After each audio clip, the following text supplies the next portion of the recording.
ഇന്ത്യയിലെ ഓരോ വീടിന്റെയും മെഡിസിൻ ബോക്സിൽ എന്നും കാണുന്ന ഒരു പ്രൊഡക്റ്റാണ് ബോറോലിൻ. ഒരു സാധാരണ ആന്റിസെപ്റ്റിക് ക്രീം എന്നതിലുപരി ഇന്ത്യയുടെ സ്വാതന്ത്ര്യ സമരവുമായി ബന്ധപ്പെട്ട് നിലനിൽക്കുന്ന ഒരു ബ്രാൻഡ് കൂടിയാണിത്. 1929 ഗൗർ മോഹൻ ദത്ത എന്ന ബംഗാളി വ്യാപാരി ആരംഭിച്ച ഈ സംരംഭം ഇന്നൊരു വലിയ വിജയഗാഥയായി മാറിയിരിക്കുന്നു. ഇത് വെറും ഒരു ഉൽപ്പന്നത്തിന്റെ കഥയല്ല, മറിച്ച് ഒരു ജനതയുടെ കഠിനാധ്വാനത്തിന്റെയും സ്വയം പര്യാപ്തതയോടുള്ള അഭിനിവേശത്തിന്റെയും ചരിത്രം കൂടിയാണ്. 20-ാം നൂറ്റാണ്ടിന്റെ തുടക്കത്തിൽ ഇന്ത്യയിൽ ബ്രിട്ടീഷ് ഭരണത്തിനെതിരെ ശക്തമായ ദേശീയ പ്രസ്ഥാനങ്ങൾ ഉയർന്നു വന്നിരുന്നു. ഇതിൽ ഒരു പ്രധാന ഭാഗമായിരുന്നു സ്വദേശി പ്രസ്ഥാനം. വിദേശ ഉൽപ്പന്നങ്ങൾ ബഹിഷ്കരിച്ച് തദ്ദേശീയമായി നിർമ്മിച്ച ഉൽപ്പന്നങ്ങൾ പ്രോത്സാഹിപ്പിക്കുക എന്നതായിരുന്നു ഇതിന്റെ പ്രധാന ലക്ഷ്യം. കൊൽക്കത്തയിലെ ഒരു സമ്പന്ന വ്യാപാരിയായിരുന്ന ഗൗർ മോഹൻ ദത്ത അക്കാലത്ത് വിദേശത്ത് നിന്ന് സൗന്ദര്യവർദ്ധക വസ്തുക്കൾ ഇറക്കുമതി ചെയ്ത് വിൽക്കുകയായിരുന്നു. എന്നാൽ സ്വദേശി പ്രസ്ഥാനത്തിന്റെ ആശയം അദ്ദേഹത്തെ ആഴത്തിൽ സ്വാധീനിച്ചു. ഒരു യഥാർത്ഥ രാജ്യസ്നേഹി എന്ന നിലയിൽ രാജ്യത്തിന്റെ സാമ്പത്തിക സ്വയം പര്യാപ്തതയ്ക്കായി തനിക്കെന്ത് ചെയ്യാൻ കഴിയുമെന്ന് അദ്ദേഹം ചിന്തിച്ചു. അക്കാലത്ത് വിദേശ ക്രീമുകൾക്കും മരുന്നുകൾക്കും ഉയർന്ന വിലയായിരുന്നു. സാധാരണക്കാർക്ക് അവ താങ്ങാൻ കഴിയുമായിരുന്നില്ല. ഈ സാഹചര്യത്തിൽ ഉയർന്ന നിലവാരമുള്ളതും എന്നാൽ എല്ലാവർക്കും വാങ്ങാൻ കഴിയുന്നതുമായ ഒരു തദ്ദേശീയ ഉൽപ്പന്നം നിർമ്മിക്കാൻ അദ്ദേഹം തീരുമാനിച്ചു. ഇതൊരു വെല്ലുവിളിയായിരുന്നു. പലരും ഈ ഉദ്യമത്തിൽ നിന്ന് അദ്ദേഹത്തെ പിന്തിരിപ്പിക്കാൻ ശ്രമിച്ചു. പക്ഷേ ഗൗർ മോഹൻ ദത്ത തന്റെ സ്വപ്നത്തിൽ ഉറച്ചുനിന്നു. സ്വതന്ത്രവും സ്വയം പര്യാപ്തവുമായ ഒരു ഇന്ത്യ എന്ന സ്വപ്നം മനസ്സിൽ സൂക്ഷിച്ച് അദ്ദേഹം ഔഷധ ഉൽപ്പന്നങ്ങൾ നിർമ്മിക്കാൻ തുടങ്ങി. തുടക്കത്തിൽ ഗൗർ മോഹൻ ദത്ത തന്റെ വീട്ടിൽ വെച്ച് ചെറിയ പരീക്ഷണങ്ങൾ നടത്തി. ഭാര്യയും മക്കളും അദ്ദേഹത്തെ ഇതിൽ സഹായിച്ചു. കൈകൊണ്ട് പ്രവർത്തിക്കുന്ന ഒരു യന്ത്രം ഉപയോഗിച്ചാണ് അദ്ദേഹം ക്രീമുകൾ ഉണ്ടാക്കിയത്. ആദ്യകാലങ്ങളിൽ ഈ ക്രീം കൊൽക്കത്തയിലെ ബറ ബസാർ മാർക്കറ്റിൽ ചെറിയ ടിന്നുകളിലാക്കി വിൽക്കാൻ തുടങ്ങി. ആളുകൾക്കിടയിൽ ഇത് വളരെ വേഗം സ്വീകാര്യത നേടി. ഈ വിജയം അദ്ദേഹത്തിന് കൂടുതൽ പ്രചോദനമേകി. അങ്ങനെ 1929 അദ്ദേഹം GD ഫാർമസ്യൂട്ടിക്കൽസ് എന്ന കമ്പനി സ്ഥാപിച്ചു. ബോറിക് ആസിഡിന്റെ ബോറോ, ഓയിൽ എന്നർത്ഥം വരുന്ന ലാറ്റിൻ വാക്കായ ഒലിൻ എന്നിവ ചേർന്നാണ് ബോറോലിൻ എന്ന പേര് രൂപപ്പെട്ടത്. ബോറോലിന്റെ ലോഗോയിൽ ഒരു ആനയുടെ ചിത്രം കാണാം. ഇതിന് വളരെ ശക്തമായ ഒരു അർത്ഥമുണ്ട്. ഹിന്ദു ദൈവമായ ഗണപതിയുടെ പ്രതീകമാണ് ആന. ഇത് ശക്തിയെയും സ്ഥിരതയെയും നല്ല ഭാഗ്യത്തെയും സൂചിപ്പിക്കുന്നു. ബോറോലിൻ ഒരു വിജയകരമായ ബ്രാൻഡായി മാറുമെന്ന് ഗൗർ മോഹൻ ദത്ത ഉറച്ചു വിശ്വസിച്ചിരുന്നു. ഈ വിശ്വാസത്തിന്റെ പ്രതീകമായാണ് അദ്ദേഹം ആനയുടെ ചിത്രം ലോഗോയിൽ ചേർത്തത്. ഇന്ത്യയുടെ വിവിധ ഭാഗങ്ങളിൽ ഇന്നും ബോറോലിൻ ഹാത്തിവാല ക്രീം എന്ന പേരിൽ അറിയപ്പെടുന്നുണ്ട്.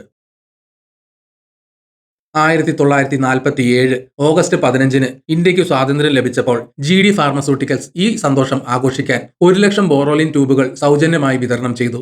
അന്നത്തെ പത്രങ്ങളിൽ ഇതിനെക്കുറിച്ച് പരസ്യം ചെയ്തിരുന്നു. ലോക പ്രശസ്തമായ ബോറോലിൻ എന്ന ആന്റിസെപ്റ്റിക് ക്രീം എല്ലാത്തരം ചർമ്മരോഗങ്ങൾക്കും ഉത്തമ പരിഹാരമാണ്.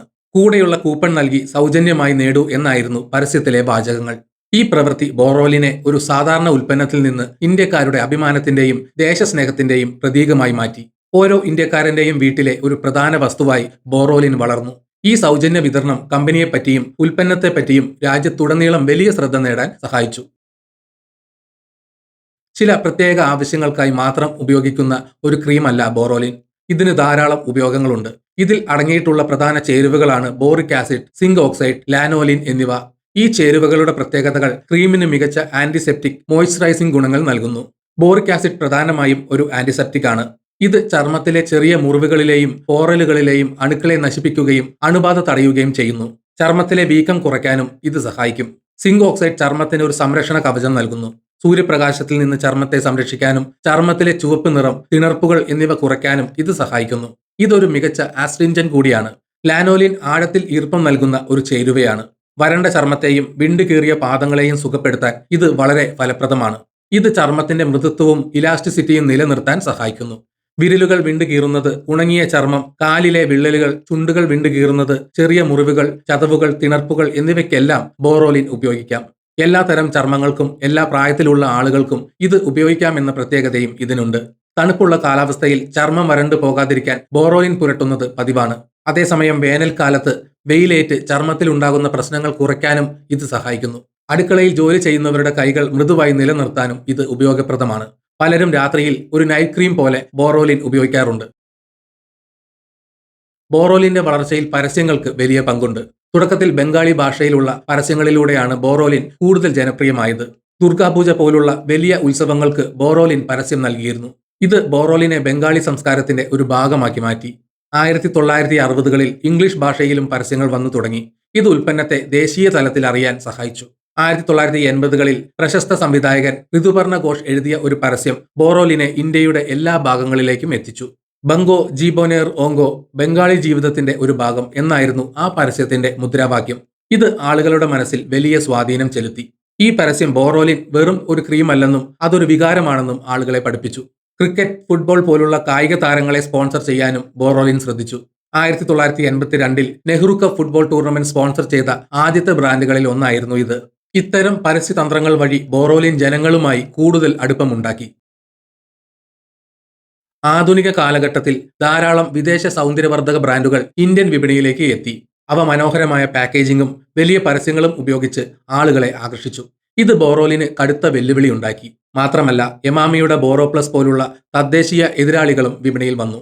ഈ മത്സരത്തെ നേരിടാൻ ബോറോലിൻ തങ്ങളുടെ തനിമ നിലനിർത്തിക്കൊണ്ട് ഗുണനിലവാരത്തിൽ ശ്രദ്ധ കേന്ദ്രീകരിച്ചു. അതിന്റെ മനോഹരമായ പച്ച ട്യൂബ്, ലളിതമായ ലോഗോ, കാലാതീതമായ സുഗന്ധം എന്നിവയെല്ലാം ആളുകൾക്ക് ഒരു ഗൃഹാതുരത്വം നൽകി. കമ്പനി തങ്ങളുടെ ഉൽപ്പന്നത്തിന്റെ ഫോർമുലയിൽ മാറ്റം വരുത്താതെ നിലനിർത്തി. അതേസമയം ഉപഭോക്താക്കളുടെ ആവശ്യങ്ങൾക്കനുസരിച്ച് പാക്കേജിംഗിൽ മാറ്റങ്ങൾ വരുത്തി. ട്യൂബിന് പുറമെ ചെറിയ ടിന്നുകളിലും ഇത് ലഭ്യമാക്കി. പുതിയ തലമുറയെ ആകർഷിക്കാൻ വ്യത്യസ്ത ഉൽപ്പന്നങ്ങൾ പുറത്തിറക്കി. Sutol antiseptic skin liquid, Glosoft face wash, Eleen hair oil, Penorub വേദന സംഹാരി തുടങ്ങിയ ഉൽപ്പന്നങ്ങൾ ഇവർ അവതരിപ്പിച്ചു. എങ്കിലും ബോറോലിൻ ക്രീം തന്നെയാണ് അവരുടെ പ്രധാന ഉൽപ്പന്നം. ബോറോലിൻ ഒരു ബ്രാൻഡ് എന്നതിലുപരി ഒരു പാരമ്പര്യമാണ്. കഴിഞ്ഞ 100 വർഷത്തോളമായി ഇന്ത്യൻ ജനതയുടെ ജീവിതത്തിന്റെ ഒരു ഭാഗമാണ് ഈ ക്രീം. നൂറുകണക്കിന് പുതിയ ഉൽപ്പന്നങ്ങൾ വന്നിട്ടും അതിന്റെ സ്ഥാനം ആർക്കും മാറ്റാൻ കഴിഞ്ഞിട്ടില്ല. കാരണം ബോറോലിൻ ഇന്ത്യയിലെ സാധാരണക്കാരുടെ വിശ്വാസത്തിന്റെയും കഠിനാധ്വാനത്തിന്റെയും പ്രതീകമാണ്. ബോറോലിന്റെ വിജയം വെറും ഒരു ബിസിനസ് കഥയല്ല. ഒരു രാജ്യത്തിന്റെ സ്വാതന്ത്ര്യത്തോടുള്ള ആഗ്രഹം, ഒരു വ്യക്തിയുടെ കാഴ്ചപ്പാട്, തലമുറകളായി നിലനിന്നു പോരുന്ന വിശ്വാസം എന്നിവയുടെ കഥ കൂടിയാണ്. ഈ വീഡിയോ ഇവിടെ വെച്ച് നിർത്തുന്നു. നിങ്ങൾക്ക് വീഡിയോ ഇഷ്ടപ്പെട്ടെങ്കിൽ ലൈക്ക് ചെയ്യുക. ചാനൽ സബ്സ്ക്രൈബ് ചെയ്തിട്ടില്ലെങ്കിൽ മറക്കാതെ സബ്സ്ക്രൈബ് ചെയ്യണം. നിങ്ങളുടെ വിലയേറിയ അഭിപ്രായങ്ങൾ കമന്റിൽ രേഖപ്പെടുത്തണം. നോട്ടിഫിക്കേഷൻ ബെൽ ബട്ടൺ അമർത്താൻ മറക്കരുത്. മറ്റൊരു വീഡിയോയുമായി വീണ്ടും കാണാം. ജയ് ഹിന്ദ്.